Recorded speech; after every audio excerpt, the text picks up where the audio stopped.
네. 네, 인사드리겠습니다. 마라나타. 네. 한번 같이 한번 읽어볼까요? 나를 사랑하느냐. 혹시 어디 나오는 말씀인지 아세요? 네, 요한복음 몇 장이요? 네. 요한복음이 몇 장까지 있죠? 죄송합니다. 21장까지 있습니다. 네. 유난히 좀 긴장이 되는 시간입니다. 특별히 이렇게 말씀을 준비할 때 대상을 정해놓고 그 특별한 대상에 대한 말씀을 이렇게 준비하는 것이 좀 어렵다는 것을 이번 기회에 좀 알게 됐습니다. 기린록교회 교사 형제 자매님들을 대상으로 해서 그분들에게 필요한 또 이렇게 특별한 이제 이 기린록교회학교의 이런 특별한 이 시기 때에 필요한 말씀을 준비한다는 것이 쉽지 않은 것을 깨닫게 되었습니다. 제가 말을 많이 하는 사람이 아닙니다. 아시죠? 말할 일이 거의 없어요. 근데 이제 가끔 이렇게 말을 많이 해야 되는 경우들이 있는데 그러다 보니까 굉장히 어색하고 좀 어렵습니다. 그래도 같은 식구들이고 또 잘 알고 계시니까 좀 부담을 좀 덜고 좀 편하게 말씀을 좀 드리도록 하겠습니다. 그런데 주제가 좀 무거울 수 있을지 모르겠어요. 그래도 하나님의 말씀으로 받으시고 같이 좀 나눠봤으면 좋겠습니다. 화면에 보이는 여기가 어딜까요? 유명한 곳입니다. 어디죠, 여기가?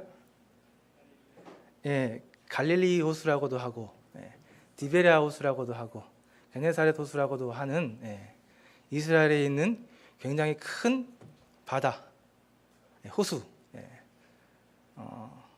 동서가 11km, 남북이 21km나 되는 어마어마한 크기의 호수입니다. 그러니까 가서 보면은 그냥 바다예요, 바다. 안 가봤지만 가보신 분들이 이렇게 얘기를 하셔요. 이곳에 있었던 사건입니다. 이 사건을 통해서 오늘 기린록교회 우리 교사 현지자님들에게 하나님께서 하시고자 하는 음성을 들을 수 있었으면 좋겠습니다.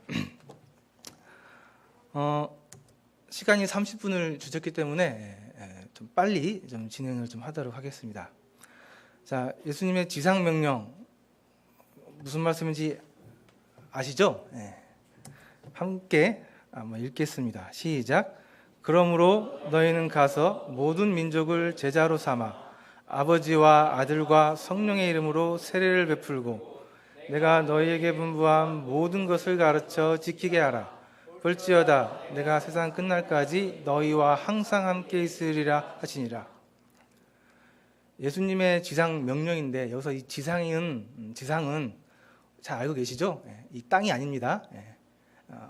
지상, 지극할 지자예요. 그래서 최고의 명령, 최고 높은 명령을 지상 명령이라고 합니다. 잘 아시는 것처럼 예수님께서 이제 하늘나라에 승천하시기 직전에 제자들에게 이 지상 명령을 말씀하셨습니다. 그런데 사실 어떠한 과정 가운데 이 말씀을 하셨는지 그 과정이 정확하게 나와 있는 부분이 있는데 그 부분이 바로 오늘 보실 요한복음 21장입니다. 요한복음은 21장까지 있어요. 그런데 사실 요한복음은 책만 놓고 보면은 요한복음 20장에서 끝나야 돼요. 요한복음의 주제가 뭔지 아시죠?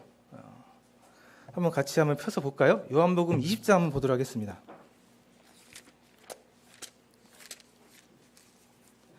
요한복음 20장 31절에 보시면요. 오직 이것을 기록함은 너희로 예수께서 하나님의 아들 그리스도임을 믿게 하려 함이요 또 너희로 믿고 그 이름을 힘입어 생명을 얻게 하려 함이니라. 이게 요한복음의 주제입니다. 그래서 요한복음 이 책은 정확하게 20장에서 결론을 주제를 딱 내리면서 여기서 끝나야 맞아요. 그런데 21장이 있습니다. 그러니까 21장은 덤으로 붙어 있는 장이에요. 그래서 우리가 얘기하는 외전이라고도 하고, 때로는 이렇게 우리가 잘 알고 있는 것처럼 별책부록 이렇게 생각하시면 좋습니다. 그래서 이 요한복음 21장에 특별히 하나님께서 더 예수님을 통해서 이 제자들을 통해서 제자들에게 하신 말씀들을 한번 좀 보실 텐데요. 이 21장에는 디베랴 호수에서 7명의 제자들에게 예수님께서 세 번째 나타나신 사건입니다. 그러니까 첫 번째도 아니고요, 두 번째도 아니고 세 번째 나타나신 사건이에요. 7명의 제자들에게. 이 여기서 유명한 그 말씀, 너희가 나를 사랑하느냐? 그러면 내 양을 먹이라. 우리가 잘 알고 있는 이 유명한 말씀을 하셨어요. 그래서 이제 이 유명한 말씀, 잘 알고 있는 말씀을 제자들에게 하는 그 과정들을 좀 살펴보면서 어떠한 과정들 가운데 이런 말씀을 하셨고, 그러면 이 사건에서 우리가 교훈받아야 될 것은 무엇인지 이 시간에 좀 함께 살펴보도록 하겠습니다. 그래서 먼저 요한복음 21장에 있는 사건을 함께 좀 살펴보겠습니다. 1절 보시겠습니다. 그 후에 예수께서 디베랴 호수에서 또 제자들에게 자기를 나타내셨으므로 나타나신 일은 이러하니라. 여기 보니까 또 제자들에게 자기를 나타내셨다고 나와 있습니다. 그러니까 예수님께서 부활하시고 세 번째 나타나신 거예요, 제자들에게. 세 번째. 이걸 좀 유념하시고 보겠습니다. 시몬, 여기 보면은 2절에 보면은 7명의 제자들의 이름이 7명의 제자들의 명단이 나와 있는데 이름이 없는 사람 4명 있고 이름이 나와 있는 사람 3명이 있습니다. 한번 찾아보실까요? 맨 처음 누구죠? 시몬 베드로, 그렇죠? 두 번째 사람은 도마, 그렇죠? 세 번째는 나다나엘. 그 다음에 두 사람은 세베대의 아들들, 누구죠? 요한, 야고보. 그리고 또 다른 제자 둘. 이름을 알 수 없습니다. 또 다른 제자 둘. 그러니까 총 몇 명이죠? 7명. 디베랴 호수에서 7명의 제자들에게 또 세 번째 나타나신 사건입니다. 3절 보시겠습니다. 3절에 보면은 시몬 베드로 이런 말을 합니다. 나는 물고기 잡으러 가노라. 자, 한번 생각해 보세요. 시몬 베드로가 제자들에게 나는 물고기 잡으러 가노라 하면서 어떤 뉘앙스로, 어떠한 분위기로 나는 물고기 잡으러 간다고 말했을까요?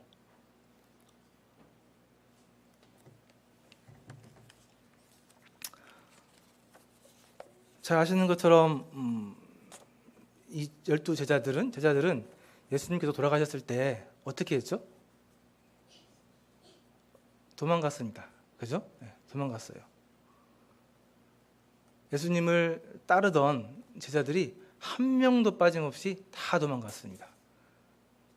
예수님께서 십자가에서 홀로 돌아가실 때 12명의 제자들은 다 도망갔어요. 우리나라 말로 얘기하면 흔한 말로 얘기하면은 배신자들이에요. 배신자들. 그들에게 예수님께서 부활했다는 소식을 들렸어요. 부활했다는 소식이. 제자들 마음속에 예수님이 부활했다는 소식이 어떻게 들렸을까요? 한번 생각해 보세요. 마냥 기뻤을까요? 예수님 부활했다는 소식이? 유추를 해보면은 이 제자들의 마음속에는 패배감, 자책감, 미안함, 그렇게 느껴지시나요? 네. 그랬을 거예요. 더군다나 여기 나와 있는 이 주인공 베드로는 특별한 사람입니다. 예수님이 잡혀가시기 직전 몇 시간 전에 다른 사람들은 다 예수님을 떠날지라도 자기는 목숨을 걸고 예수님을 따르겠다고 맹세했던 사람이에요. 그런데 그런 베드로가 맨 먼저 도망갔습니다.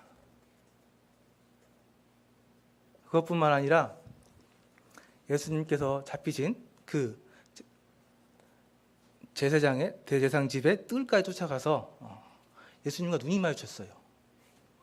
예수님을 부인하다가 3번씩이나 예수님과 눈이 마주쳤어요. 그것을 그렇게 끝나는 줄 알았는데 예수님께서 부활하신 거예요. 여러분들이 베드로라면은 어떠한 마음이실 것 같아요? 여기서 3절에 얘기하고 있는 베드로는 나는 물고기 잡으러 가노라 하는데, 이 말은 그냥 물고기를 잡으러 간다는 얘기가 아니에요. 그 마음속에는 짙은 패배감, 정말 미안함, 자괴감, 그런 상태에서 나는 물고기나 잡으러 가야겠다. 내가 무슨 사람 낚는 어부냐. 내 주제에 이런 뉘앙스인 거죠. 베드로의 마음이 좀 이해가 되세요? 이런 뉘앙스인 거예요.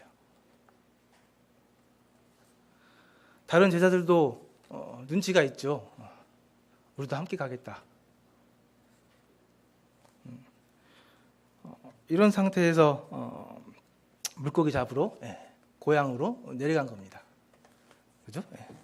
내려가서 물고기를 잡았습니다. 근데 그날에 물고기를 한 마리도 못 잡았어요. 이것도 참 이상한 일입니다. 이 사람들은 어부였어요. 이 물고기 잡는데 베테랑들이에요.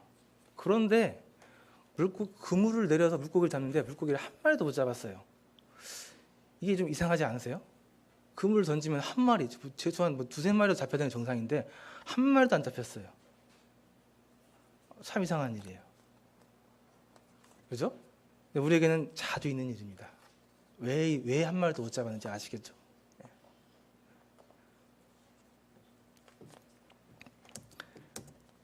예수님께서 날이 새갈 때 바닷가에 나타나셨습니다. 예수님께서 첫 번째 나타나고 두 번째 제자한테 나타났는데 제자들이 어쩔 줄 몰라야 하고 결국은 제자들이 고향으로 도망갔을 때 예수님께서 디베랴 호수까지 쫓아오셨습니다. 찾아오신 거죠. 제자들이 바닷가에서 물고기 잡는 모습을 보면서 물고기 한 마리도 못 잡고 이 보니까 새벽이라고 나와 있죠. 이스라엘 사람들은 물고기를 새벽에 잡아요. 들리는 소문에 의하면은 물고기들도 이렇게 잠을 잔다고 하네요. 그래서 이렇게 밤에 잡아야 많이 잡을 수 있대요. 그래서 보통 이렇게 밤에 그물을 내리고 이렇게 지키고 있다가 새벽녘에 이 그물을 걷어서 돌아와서 아침쯤 됐을 때 그물을 손질하고, 바로 손질 안 하면 그물 상하기 때문에 손질하고 이제 밥을 먹고 아마 자는 것 같아요.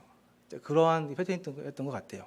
근데 이제 이때도 예수님께서 4절에 보니까 바닷가에 나타나셨습니다. 그래서 뭐라고 하셨죠? 4절에 보면은 오른쪽에 그물 던져라 나와 있습니다. 그때 어떻게 됐습니까? 물고기가 많아서 그물을 들을 수가 없었다고 그래요. 이것도 가능한 일인가요? 밤새도록 잡았는데 한 마리도 못 잡았어요. 근데 바로 옆에 던졌더니 물고기가 너무 많아서 들을 수 없을 정도로 많이 잡혔다는 거예요. 그때 보니까 사랑하는 제자, 예수께서 사랑하는 제자 누구죠? 요한. 이 요한 눈치가 빠릅니다. 저 밑에 서 있는 분이 예수님이라는 것을 알았어요. 베드로에게 주님이시다 한마디 하니까 베드로 뛰어내려서 예수님께 갑니다. 일단 가긴 갔어요. 예수님께 앞에 가긴 갔습니다. 근데 베드로가 예수님께 뭐라고 했을까요? 갔더니 예수님께서 숯불을 피워놓고 그 위에 생선을 놓고 떡도 놓고 제자들의 조반을 준비하고 계셨습니다.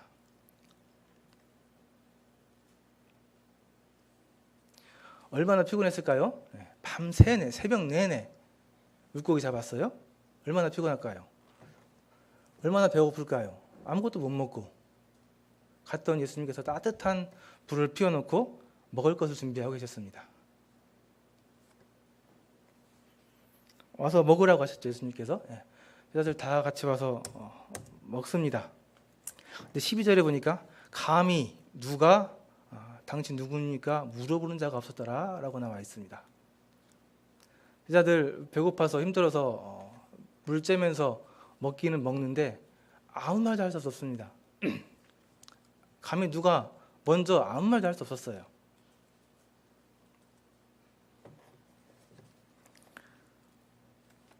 제자들의 마음이 좀 이해가 되세요? 상황이 이해가 좀 되세요? 얼마나 어색했을까요? 수없이 먹긴 먹는데 예수님 앞에서 이러지도 못하고 저러지도 못하고 아무 말도 못하고 그냥 묵묵히 먹기만 하는 이 상황, 이 모습.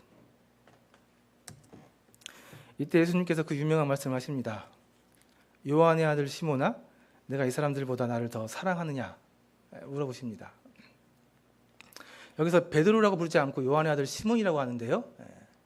베드로는 예수님께서 베드로에게 붙여준 이름이죠. 반석이란 뜻의.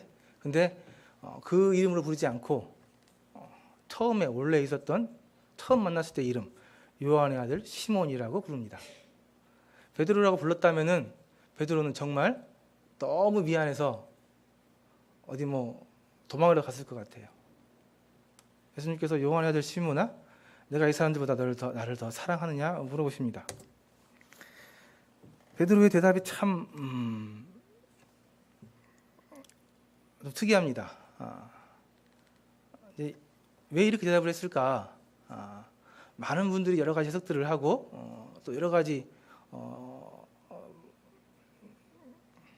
그런 해석들을 해서 말씀하시는데요. 그러하나이다. 내가 주님을 사랑하는 줄 주님께서 아시나이다.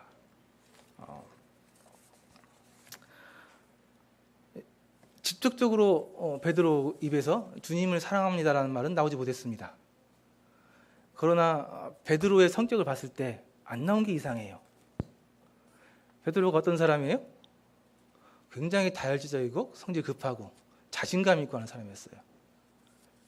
근데 그 베드로가 이번에는 감히 이제 목숨을 바치겠습니다까지 얘기했던 이 베드로가 사랑합니다 말을 못했어요. 못하고 그렇습니다. 그러합니다. 내가 주님을 사랑하는 줄 주님께서 아십니다. 어떤 마음으로 이런 대답을 했을까요? 지금 이 상황에 보니까 나 같은 사람, 이 배신자, 정말 예수님 앞에서 다시 얼굴 둘 수 없는 이런 자를 위해서 결국 여기까지 찾아오시고 내가 배고플 거 힘들 거 하셔서 불도 피우시고 먹을 것도 준비해 주셔서 아무 말씀도 하지 않으시고 베드로 너 정말 왜 그랬냐? 너 정말 그럴 수 있느냐? 이런 말씀 전혀 한마디 안 하시고 먹어라 얘기하시는 이 주님 앞에서 베드로가 사랑한다고 말하고 싶지만 말할 수가 없습니다. 감히 말을 못해요. 그래서 예수님 제가 사랑하는데요. 사랑한다고 차마 말을 못하겠습니다. 그 대답이에요. 그렇죠? 그렇습니다. 사랑합니다. 그런데 내가 정말 주님을 사랑한다고 제 입으로 말을 하지 못하겠습니다. 그 마음이죠. 예수님이 너무 감사하고 좋고 하는데 차마 내 입으로 또 예수님을 사랑한다고 말할 수가 없습니다. 나름 마음속에서는 변명이 있겠죠. 정말 제가 예수님을 사랑하고 예수님을 배신하고 싶지 않았는데 이 죽음의 순간에 본능적으로 어쩔 수 없이 예수님을 무서워서 배신할 수밖에 없었습니다. 얘기하고 싶은 마음이 있었겠죠. 그러면서 이 베드로가 마음속에 느끼는 것은 예수님 제 마음 아시잖아요. 제가 정말 예수님 사랑하는 건 맞아요. 정말 사랑해요. 그러나 사랑한다고 말할 수가 없습니다. 제가 예수님을 사랑하긴 하는데 예수님을 사랑할 수 있는 힘이 없어요. 이렇게 얘기하는 거예요, 지금. 베드로의 마음이 예수님에게 통한 것 같습니다. 예수님께서 하신 말씀이 내 어린 양을 먹여라. 내 어린 양을 먹이라. 이 말씀, 이 짧은 말씀에는 예수님께서 3년 동안 제자들을 훈련시키면서 꼭 하고 싶었던 말씀을 이제서야 꺼내시는 거예요. 예수님의 진짜 사역, 중요한 사역을 이들에게 맡기고 가야 되는데 이들이 아직 준비가 안 됐어요. 그래서 이들을 3년이 넘게 훈련시켰는데 이제 준비가 된 거예요. 그래서 그들에게 내 양을 먹이라. 이제 말씀하신 거예요. 어쨌든 사건만 보면은 그렇습니다. 그래서 이렇게 15절 이렇게 하시고 또 16절, 16절에도 그렇고 17절에도 하면서 총 3번을 물어봅니다. 세 번째 물어봤을 때 베드로는 그 마음에 근심하다고 나와 있는데, 이 말은 원어를 해석해 보면은 괴롭다는 말입니다. 정말 괴로워하면서 내가 주님, 저의 마음속에 있는 것 모든 것 주님께서 아시기 때문에 주님께서 내가 주님을 사랑하는 줄을 아실 거예요. 이렇게 얘기하고 있습니다. 어쨌든 이러한 베드로의 고백을 통해서 예수님은 이제 제자들에게 당신의 그 중요한 사역을 진짜로 맡기게 됩니다. 18절에 보니까 내가 띠띠우고 원하지 않은 곳으로 데려가리라. 이제 예수님이 제자들에게 당신의 사역을 맡기시면서 먼저 하신 것은 19절에 먼저 나와 있는데요, 나를 따르라는 거였습니다.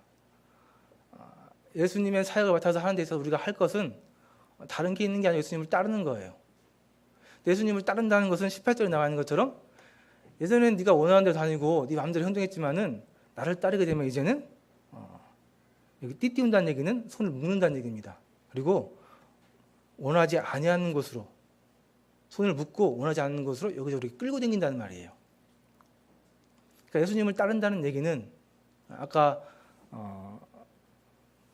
말씀 시간에 나오는 것 같은데, 예수님을 사랑한다는 것은 결국 내 뜻이 아니고 하나님의 뜻으로 사는 걸 얘기하는 거예요. 그래서 예수님을 따른다는 것은 내가 원하는 대로, 내가 하고 싶은 거 하는 게 아니고 예수님께서 원하시는 대로 끌고 당길 때 그냥 따라다니는 게, 그게 예수님을 따르는 겁니다. 이 18절, 19절 말씀을 통해서 예수님께서 얘기하고 계신 거예요. 이 사건을 통해서 예수님께서는 제자들에게 정말 이제 하고 싶으셨던, 원하셨던 당신의 그 사역을 제자들에게 이제 맡기고, 그 다음 예수님께서 이제 승천하시게 되십니다. 먼저 좀 이제 이 사건을 좀 정리를 해보면요, 중요한 것은 우리가 예수님의 사역을 맡았다 한다면은 중요한 것은, 먼저 알아야 될 것은 예수님께서 우리를 사랑하셨다는 걸 아셔야 돼요. 예수님께서 디베랴 호수까지 쫓아오셔서 제자들에게 보여줬던 것은 내가 너희를 정말 사랑한다. 내가 너희를 정말 사랑해. 너희들이 무슨 짓을 하더라도, 어떤 상황이 때도 나는 너희들을 변함없이 사랑한다. 맨 먼저 하신 건 그거예요. 그래서 우리 여기 있는 교사 형제자매님들도 먼저 아셔야 될 것은 예수님께서 우리 교사님들을 사랑한다는 것. 이걸 먼저 깨달으셔야 돼요. 이걸 먼저 아셔야 됩니다. 우리가 어떠한 모습이든 무슨 짓을 했든 얼마나 못쓸 놈인지 모르지만 어쨌든 예수님께서 정말 우리는 이러한 나를 사랑하신다는 것, 이걸 먼저 아셔야 돼요. 제자들이 그러잖아요. 제자들이 조반을 먹으면서 뭘 깨달았겠습니까?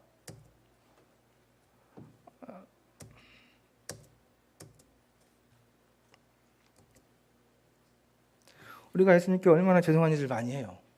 그죠?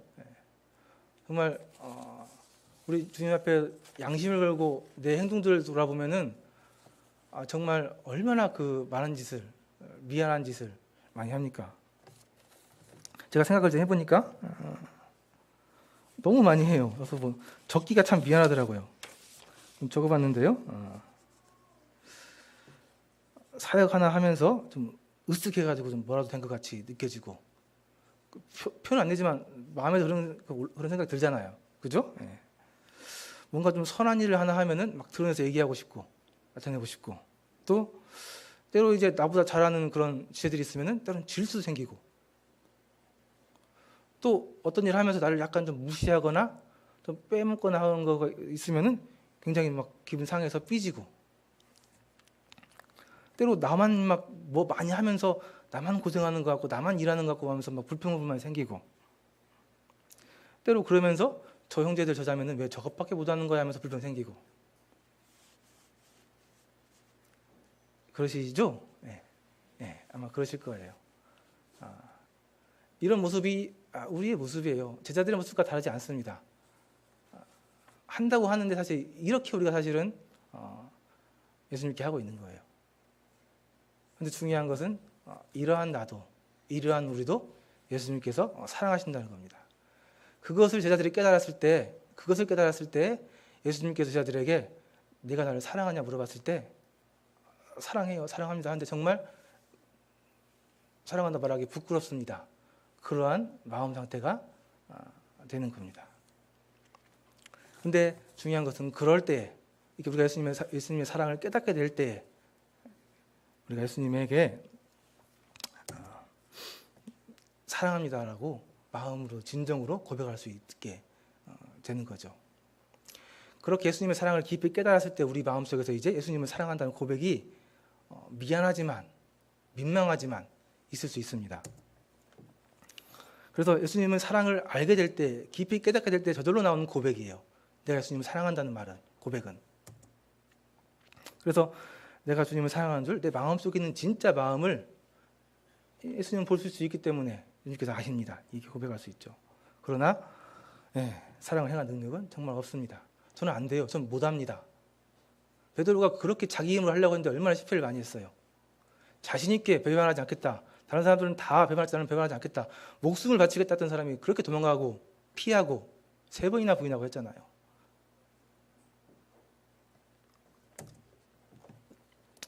예수님의 사랑을 아는 사람이 예수님의 사랑을 전할 수 있습니다. 먼저 예수님의 사랑을 아셔야 돼요. 예수님의 사랑을 아는 것은 최고의 복입니다. 이것만으로도 완성이에요. 예수님의 사랑을 깨닫는다는 것은 그걸로 완벽합니다. 그게 다예요. 그러나 예수님의 사랑을 모르는 것은 반대로 최고의 불행입니다. 그래서 예수님을 사랑한다는 것은 모든 것이고 나는 다른 것 필요 없고 예수님 한 분만으로 만족하고 행복하다고 고백할 수 있게 되는 거예요. 그래서 말씀에서 보신 것처럼 예수님을 제가 사랑합니다 고백하는 것은 예수님의 사랑을 감당하기에 필요한 유일한 조건입니다. 다른 거 바라지 않으세요. 예수님께서 제자들에게 3년 동안 다른 거 가르치지 않으셨어요. 제자들에게 내가 너희를 사랑한다는 거, 그거 가르치시려고 3년 동안 이렇게 하신 거거든요. 자, 하나님을 사랑한다. 이 말 어떻게 생각하세요? 우리 하나님 사랑한다고 고백 많이 하십니까? 이 하나님을 사랑한다는 말은 도대체 어떤 말일까요? 빨리 읽도록 하겠습니다. 하나님을 사랑한다는 것은 말씀해 보니까 하나님을 아는 것이라고 나와 있습니다. 하나님을 아는 것이 하나님의 사랑을 아는 것이에요. 왜 그러냐면 하나님은 사랑 그 자체이기 때문에 그렇습니다. 그러니까 하나님의 사랑을 안다는 것은 하나님에 대해 아는 거예요. 영생은 곧 유일하신 참 하나님과 그가 보내신 자 예수 그리스도를 아는 것이라고 말씀에 나와 있고요. 이 알다라는 말은 히브리어로 야다라는 말인데요. 이 야다라는 말의 의미는 경험하다, 관계를 맺다라는 말입니다. 경험하다, 겪는다, 관계를 맺다. 관계를 맺다는 말은 보통 부부 사이에서 사용하는 말인데요. 육체적으로, 정신적으로 관계를 맺는 거예요. 이게 알다라는 의미입니다. 그러니까 제가 우리 자매를 알죠. 제가 우리 자매를 관계가 결혼한 관계잖아요. 관계가 있죠. 그 관계가 내가 우리 자매를 안다고 얘기할 수 있는 거예요. 다른 남자들이 우리 자매를 안다고 얘기할 수 없어요. 그죠? 그건 아는 게 아니에요. 제가 우리 자매를 아는 게 아는 겁니다. 이게 관계를 맺는다는 얘기예요. 그래서 하나님을 안다는 것은 하나님과의 관계를 여러분들이 영적으로 맺는 거예요. 그래서 이 영적인 이 만남을 통해서 하나님 그분과 마음을 나누는 거예요. 그래서 그분과 한 마음이 되고 그분과 동일하게 느끼게 되고 동일하게 행동하게 되는 것을 하나님을 아는 것이라고 말할 수 있습니다.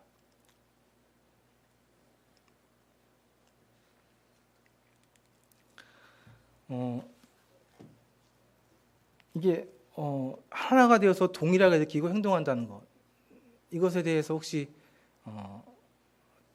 좀 예를 좀 들어서 얘기하면 좋은데 시간이 좀 없어서 잠깐 넘어가도록 하겠습니다. 자, 그래서 관심을 갖고 나누지 않으면은 그냥 이론적인 알매 수준이 있는 거지 실질적인 알매는 아니에요.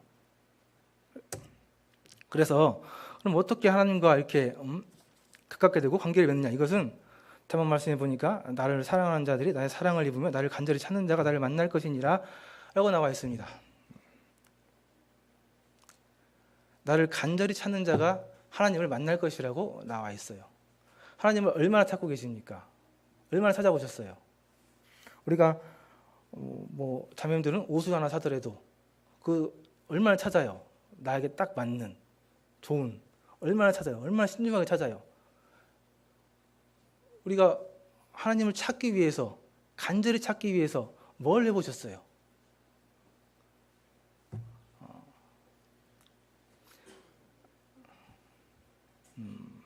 딱 한 가지만 말씀을 드리고 마쳐야 할 것 같습니다.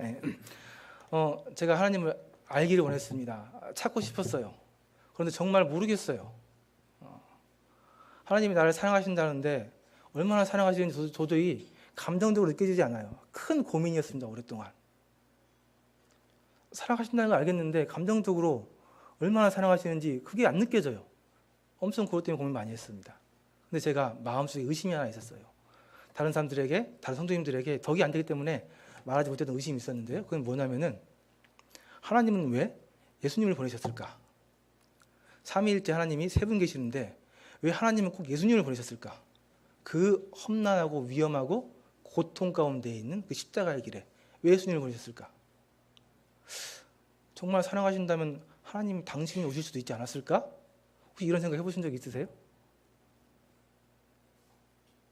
제가 이런 얘기 하면은 좀 덕이 안 될 것 같아서 설마 말은 못했는데 그런 의문이 있었어요. 아니 왜 하나님 정말 사랑하시는 분이 하나밖에 없는 아들을 보내실 정도 되시는 분이 당신이 직접 오셔서 그걸 겪으실 수도 있었을 텐데 왜 예수님을 보내셨을까? 이게 참 이해가 안 됐어요. 의문이었습니다. 근데 어느 날 제가 다큐멘터리를 하나 보면서 깨달았습니다. 어떤 병에 걸린 한 아이가 있는데 그 아이를 간호하는 엄마 얘기가 나왔어요. 그 아이가 무슨 병에 걸렸는데 하루에 한 번씩 이렇게 투석을 해야 되는 병이었어요. 근데 그 투석하는 과정이 정말 아픈 거예요. 정말 괴롭게 아픈 거예요. 그래서 그 아이가 매일 투석할 시간만 되면은 엄마한테 빕니다. 엄마, 제가 말 잘 들을게요. 저것만 안 하게 해주세요. 빌어요. 근데 그 엄마의 마음 어떻습니까? 네. 아이를 살리기 위해서는 보내야 돼요. 그걸 하게 해야 돼요. 그 엄마가 그 괴로워하는 정말 괴로워하는 그 표정을 제가 봤는데 못 보겠어요. 못 보겠어요 정말. 그때 깨달았습니다. 아이가 아픈 게 힘들까요? 아니면 그 엄마의 마음이 더 힘들까요? 그때 제가 하나님 마음을 알았어요. 아이도 아프지만 그 아이를 그 비는 아이를 보내야만 하는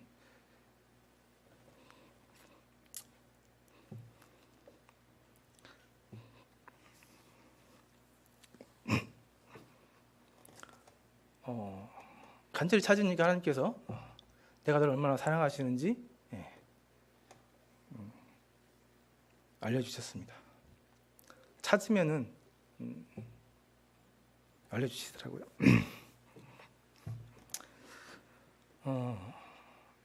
하나님은 찾으셔야 됩니다. 간절히 구하셔야 돼요.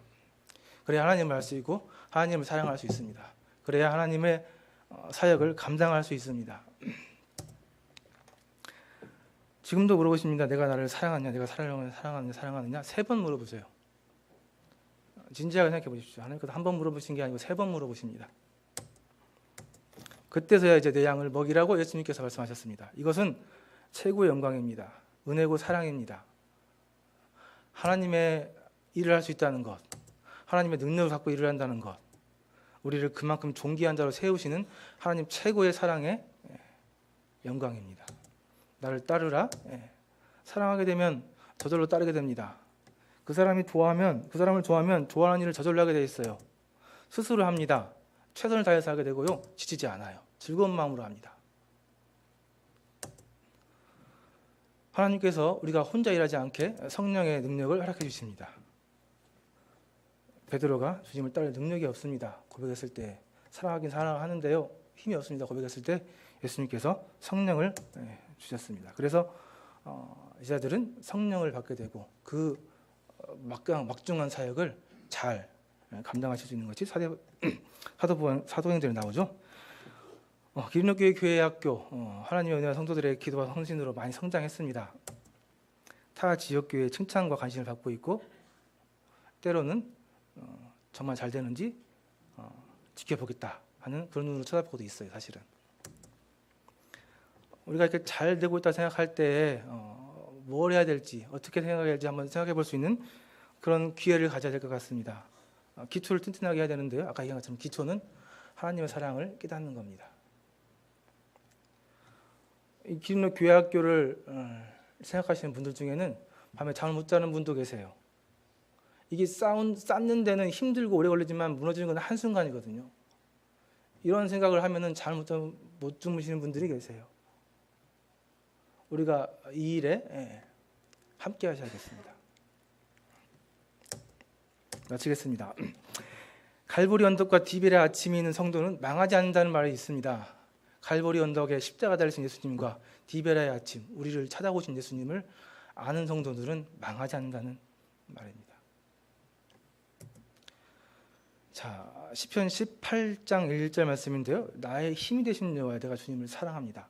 이렇게 고백하실 수 있기를 바랍니다. 내가 주님을 사랑하는 것이 나의 힘입니다. 여러분들이 기린록교회 교회학교 사역을 감당해 나가는데 꼭 필요한 여러분들의 힘입니다. 그럼 이상으로 말씀하시도록 하겠습니다. 감사합니다.